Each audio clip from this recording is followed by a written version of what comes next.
Hi, I'm Sharon Wren, And I'm Linda Cook. and this is QC Crime Watch, where we talk about all the crime that's going on in the Quad Cities. Right. Unfortunately, we can't recommend attorneys to you. No. But once in a while, we do talk about attorneys. The reason we can't is because of conflicts of interest and because we honestly are not experts. So, You want somebody with training. Right. In a thing like this. Maybe somebody could make bread at home, but you don't want a home attorney. right. Exactly. Oh my goodness, we have an update on a story we talked about last week. The June 12th stabbing in Muscatine. A Muscatine man, 22-year-old Gabriel Garcia, was arrested in connection with the stabbing on Liberty Street on June 12th. He has a preliminary hearing on the 27th of this month, and just to remind everybody, officers found a 36-year-old man in the 300 block of Liberty Street who'd been stabbed in the abdomen on June 12th. There's no further update on the victim's condition. Last thing we heard, he was stable and conscious, so that's always good. Anyone with information about this incident should contact Detective Britt Jameson at Muscatine Police at 563-263-9922, extension 611, and callers may remain anonymous. Oh my goodness, did we have a story out of the small town of Geneseo? You certainly did.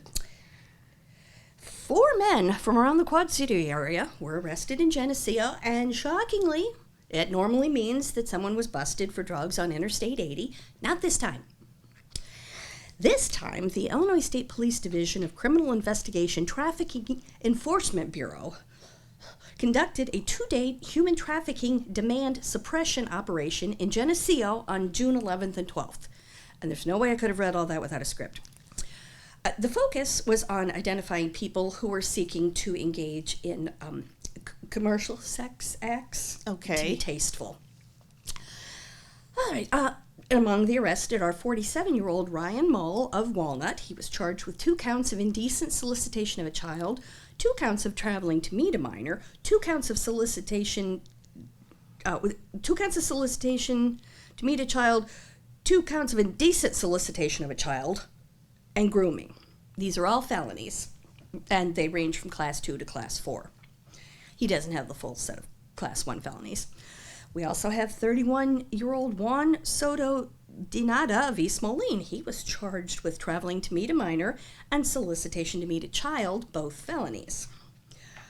Marquise Lewis Sr., 45 of Davenport, was charged with traveling to meet a minor and solicitation to meet a child, felonies. Adrian Amzola, 43 of Sterling, was charged with traveling to meet a minor, solicitation to meet a child, both felonies, and misdemeanor sexual exploitation of a child. All 4 have been denied pretrial release in spite of the Safety Act, so yes, people still are held. They have preliminary hearings on June 23rd in Henry County Court in Cambridge.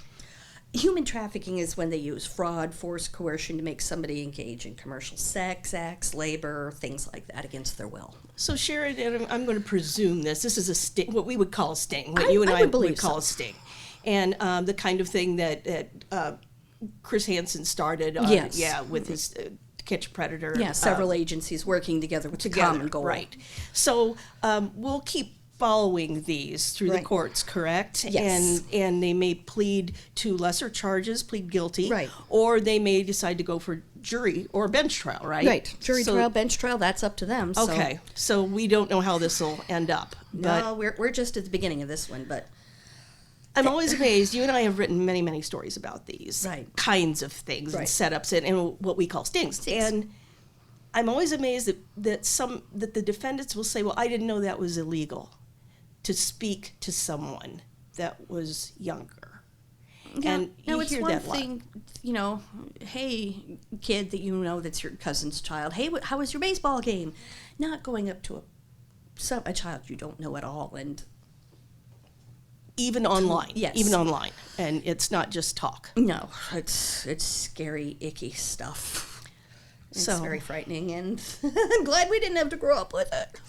Oh, well, we did. People didn't talk about it so much. Well, that's true.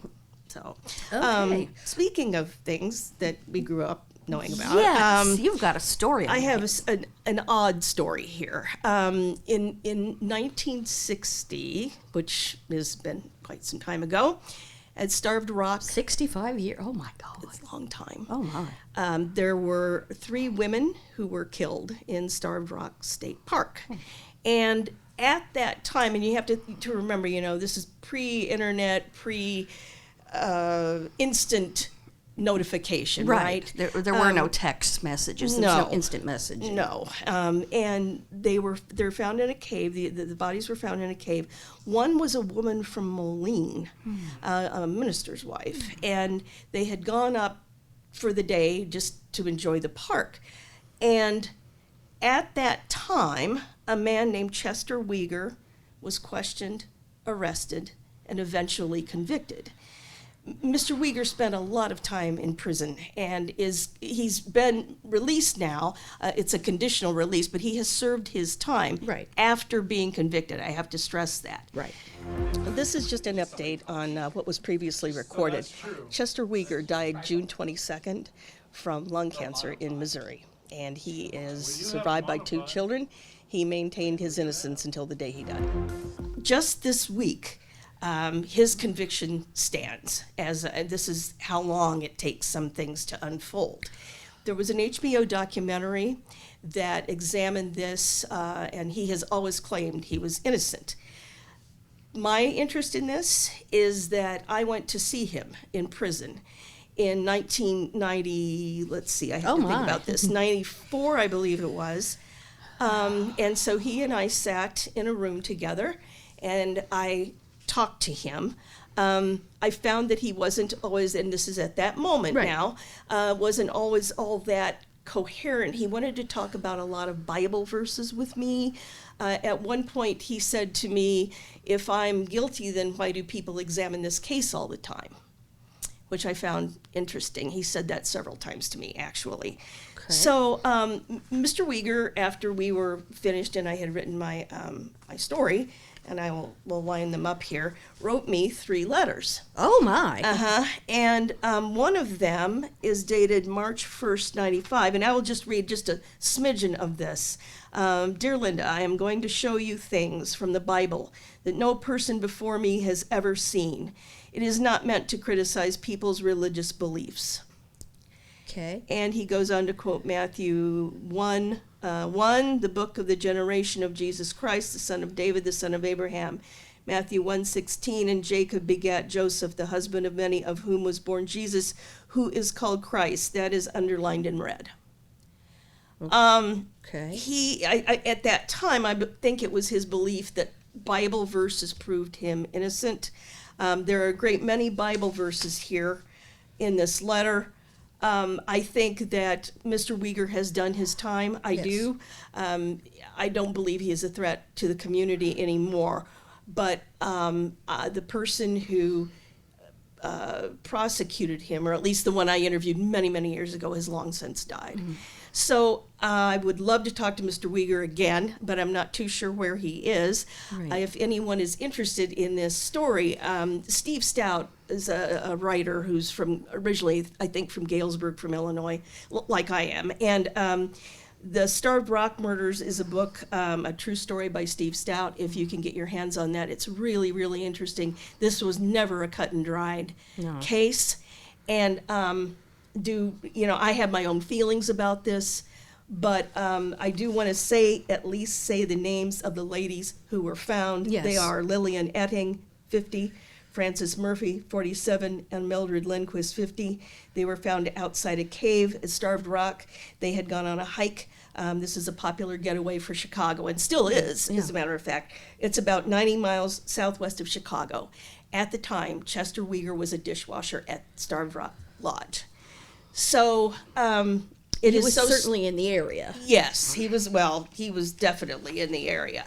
Now, the people who defend him and say he didn't do it say that there were some mob connections that may have resulted in their deaths. And in the HBO documentary, and of course everybody's an armchair detective, right? And including us sometimes.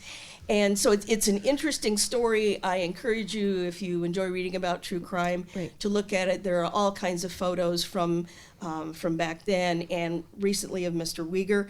I do wish the families of the slain women all the peace, it must have been tough to go through this. And something that came up when we were talking about this, it was the 3 women versus the 1 man. So some people have been going, why didn't they overwhelm him? You have to understand that this happened in the 1950s. Women were not taught things like stranger danger, carry mace, watch for your surroundings. This happened in 1960. Oh, 1960. I'm but sorry. Still, but it's the same that era. And you were a people pleaser. You wanted people to like you, so that's why you often did things. And they might not have felt confident in their own abilities in that moment. Right, to stave off one person with a knife. Right. Or somebody run for help or something. Right, and I still think that women are injured because of this thought process. I need to be nice, or I can't do anything. I'm helpless.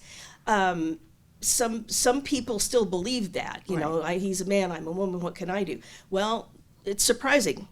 I know some women who have prevailed in such situations. So I don't look it, but I'm a blue belt in Taekwondo. I know. That's why I'm scared of you, Sharon. Anyway, read about Chester Weger some more if you're interested in this, or if it's one of those things your parents, grandparents have talked about.